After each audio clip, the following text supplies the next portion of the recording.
right? So we're just going to have 30 seconds of silence to remember that. Okay?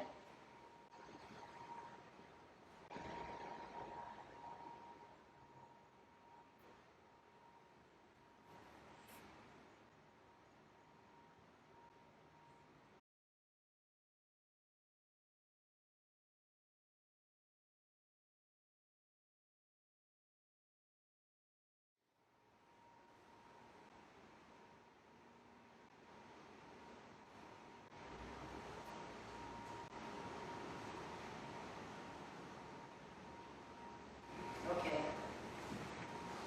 So, hi, I'm Elaine Fleck. Thank you for coming to our gallery. And we're very excited for Brendan to tell you all about this body of work. Okay? Brendan, Steen. Thanks, Elaine. Thank you for coming, those that are behind the camera, and for those online, wherever you may hang your hat. Thank you for setting aside the time to catch this live. Really where this show started was actually the New York Times started covering plucky family of foxes down on Q Beach. They set up shop underneath the boardwalk, and that caught the attention of the world press, and it caught the attention of my wife and friends who would send me stories from online saying, hey, look, your art is coming to life.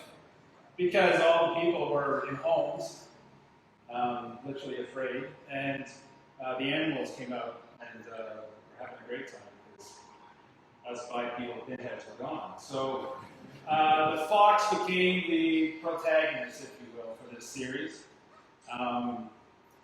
So it starts off with painting. The first painting I did was the Looney Lifeguard station, which as of last year turned 100, which is an amazing feat because if you know where this is, it's right on the water. It gets blasted by Canadian winters, and I can't believe it hasn't been burned down by some delinquents. So there's a plane in the sky that says, happy birthday, Looney, we love you, times 100. And of course, this is the only painting that has the baby foxes. The baby foxes were the ones on the boardwalk, and then I tapped into my love for Wes Anderson and put Ronald Dahl's from Fantastic Mr. Fox, Mama Foxes in that painting. So that's where it started. Now this show was special because my wife has a medical condition called myalgic encephalomyelitis, and she has it, there's different scales of it. Jane has it severe. So I do everything to protect her from getting stressed where she ends up in a bed couch. So I was thinking, how am I going to do a show where I can't go and shoot locations? So it makes my job hard. So I thought of these foxes, and then I thought of locations that I already shot. I shoot all the time, so I have lots of locations that I thought would make a really interesting painting. So I tapped into that, and then a friend of mine in New York City named Julie Barnard. So Julie was super, super nice, and she granted me permission to use 2 photos. So Brooklyn number 1 and Brooklyn number 2 are on they lead the show off on your left. And they're just great candid shots of Brooklyn. Can't really speak more about that, other than everything is closed up in New York. And that was the theme across the world for last year. Everything was closed up. All these places are places, the ones that in this show are no longer, but the ones that are, like Stanley's Variety, I purposely put the door open because remarkably, the corner stores in Toronto were staying open because the grocery stores were so overwhelmed that people were using variety stores as de facto grocery stores. And that door is purposely open, and for that reason alone. And that's in Cabbagetown.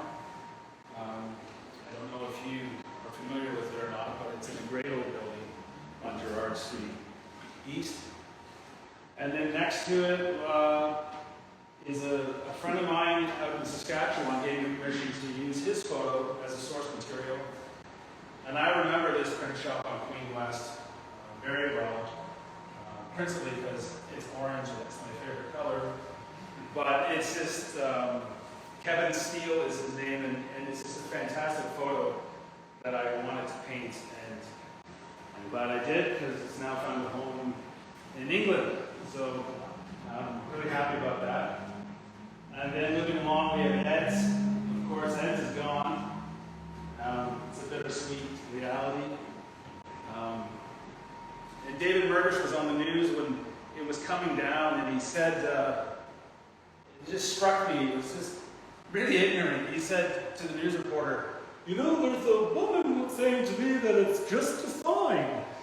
And this guy was so out of touch with Toronto that the act of the sign coming down is all he saw, but the sign symbolized so much to so many people, and it broke a lot of people's hearts. So, in all my work, you'll see Abe Wiener, and you'll see Happy, the bull terrier. And Happy in this painting is bawling his eyes out. And then on the safety strap, it says, it's not just a sign. So, that's for David Murdish. Yeah, and of course I spoke about the Ludi already. And the next painting is the first painting I did of Hamilton, a location in Hamilton, Ontario. A very, very old friend of mine, a good friend, who is a photographer named Ian Pettigrew, said to me, listen, I can go and shoot locations for you in Hamilton if that helps you. And I said, well, let me think about it, because I was doing them all in Toronto, but then I did 2 in New York. So he showed me a couple locations, and I went, yes, please. So the Canadian Red Cross Society has a great look to it, a great front to it. And funnily enough, a woman saw this online, and she called Elaine, and she said, I have to have this painting because my dad ran that for 30 years. And she's a doctor, and she's on Zoom calls all the time, so apparently, I've been told, she's going to put this behind her when she's at her computer, so this is going to be lots of play that way. And then her friend, she told her friend about my art, and her friend saw this one, the Leslieville Hastings Snack Bar, where you can get authentic Polish food if you're Polish, or you like cabbage rolls and sauerkraut, whatnot. This is a fantastic family-run place, and yeah, her friend saw the work and she said, I have to have that. So then she called Elaine, and that one sold. And then moving on to this wall, Penrose Fish and Chips sadly is no more. And it's not no more because of COVID. The family closed up shop. His wife actually has chronic fatigue syndrome, which is the other word of myalgic encephalitis. And it just got too much for her to make her lemon meringue pies on Fridays and whatnot. But it was an institution. It was arguably the best place for fish and chips in the city. And I was lucky enough to go there many, many times with my adopted family. And the lady inside who used to run it, Marion, she had a very soft voice. I don't know if anyone in this room or online used to go to Penrose, but she'd always lean over at the very end and she'd say, salt and malt, dear? And I said, of course, Marion, salt and malt. So I tagged salt and malt on the building, and I named it after that lady's her phrase. So, but I love Chinese food, and I haven't had Chinese food in over 2 years. And there used to be a Chinese restaurant up in Bathurst, just south of the 401, called Sea High. And it's gone now. So, but I had shots of it, and I was going to do it big. But this show, I wanted all the paintings to be 20 inches by 20 inches, because it's commemorates the year 2020, and there's 20 paintings. So I took the horizontal composition and just made it centered over food because I was obsessively thinking of food a lot. I like eating. And then the next painting is another Chinese restaurant. This one's in Hamilton.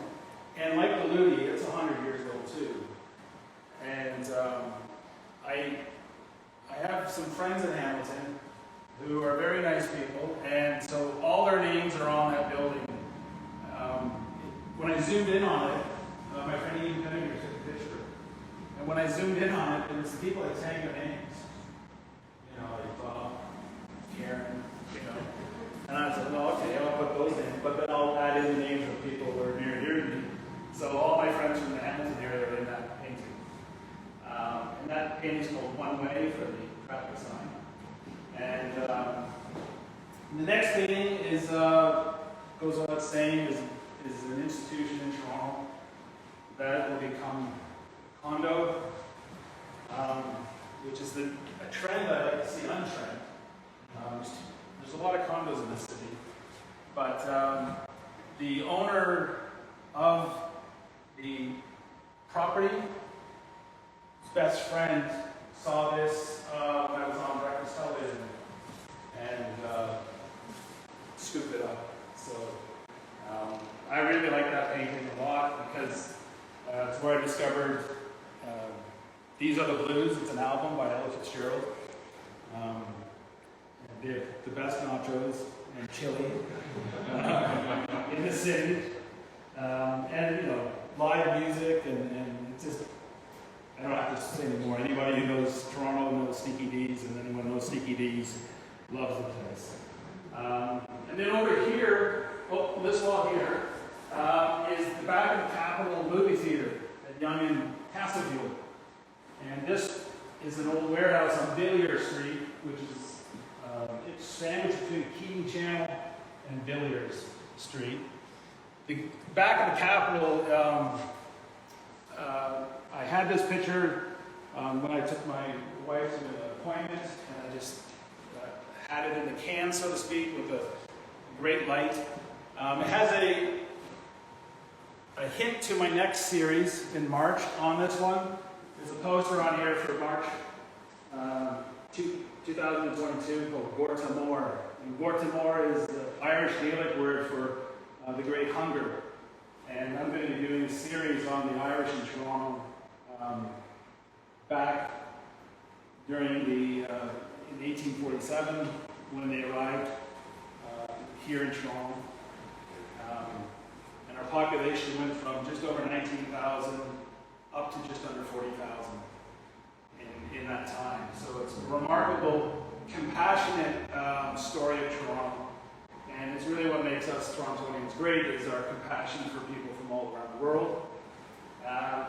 But my late father-in-law used to tell me when he was a kid, him and his brother would break in through the back fire escape into the theater to catch films. Because their grandparents' house was like just two over from the laneway. And so on the back here, besides it will say private property, authorized parking only. Then down here, the legal reads, in the years of his youth, a young boy and his brother would sneak in via this fire escape to watch movies. So that's a nod to my late father-in-law.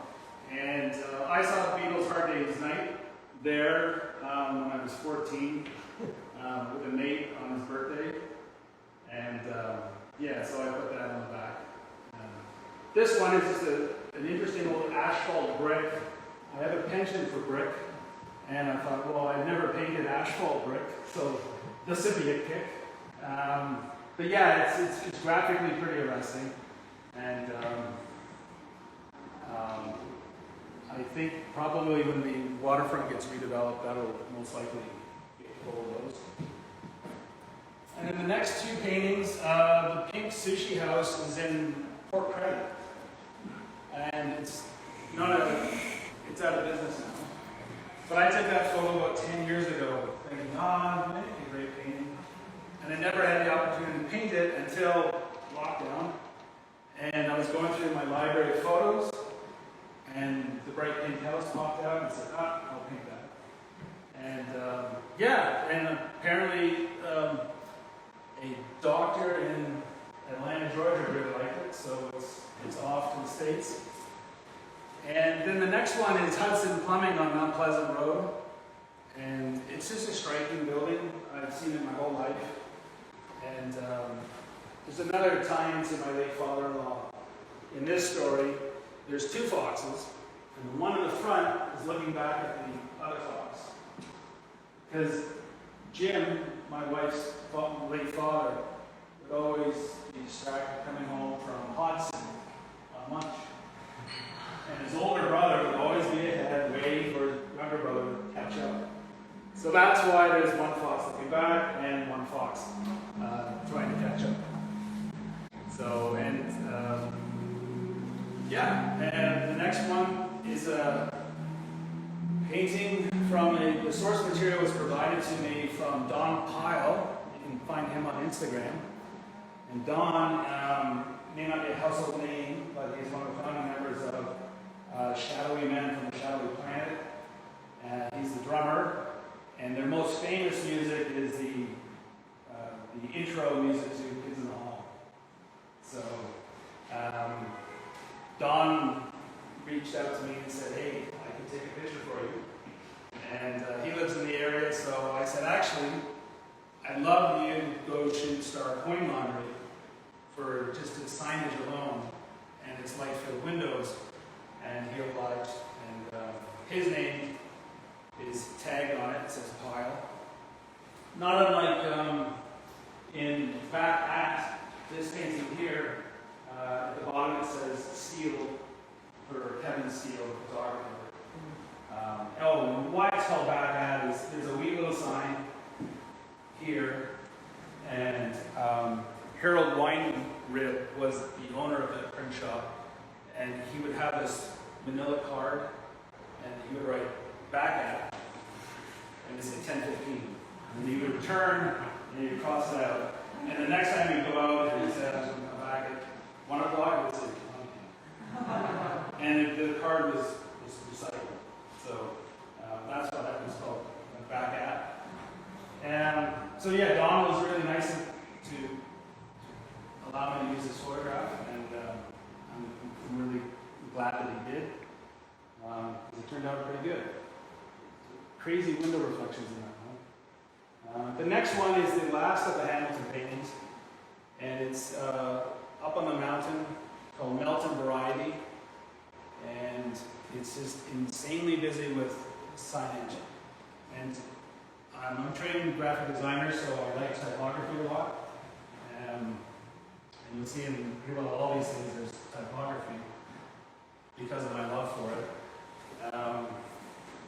Yeah, and I've hidden in things in this painting, like my friend Ian and his lovely girlfriend, their names are in here. But yeah, Pettigrew right there is the surname to my friend Ian. He was quite touched that I tagged him in the painting. This is all live on forever now. So, the next one is a high school I went to. And I know there's some faces in this room, but other people had children go there, or they themselves went there. But yeah, I went to Leaside High School.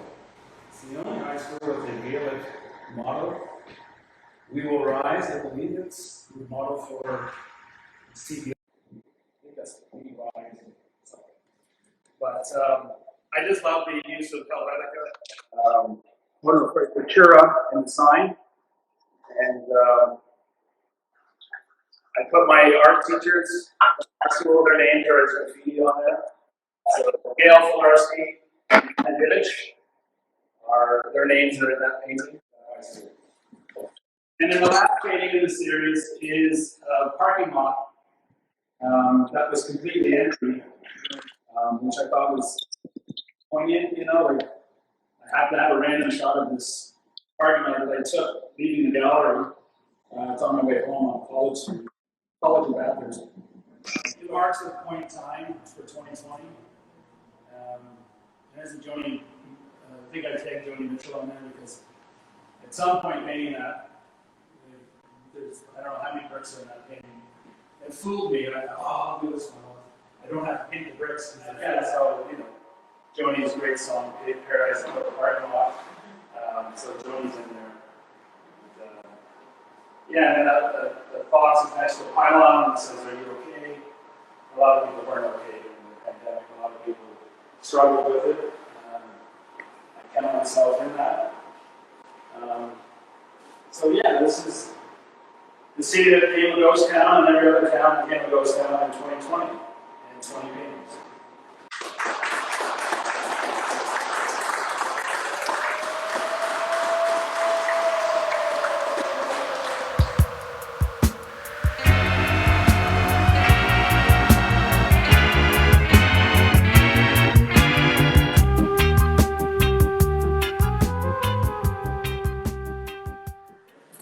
And thank you for those who are on their phones, their iPads.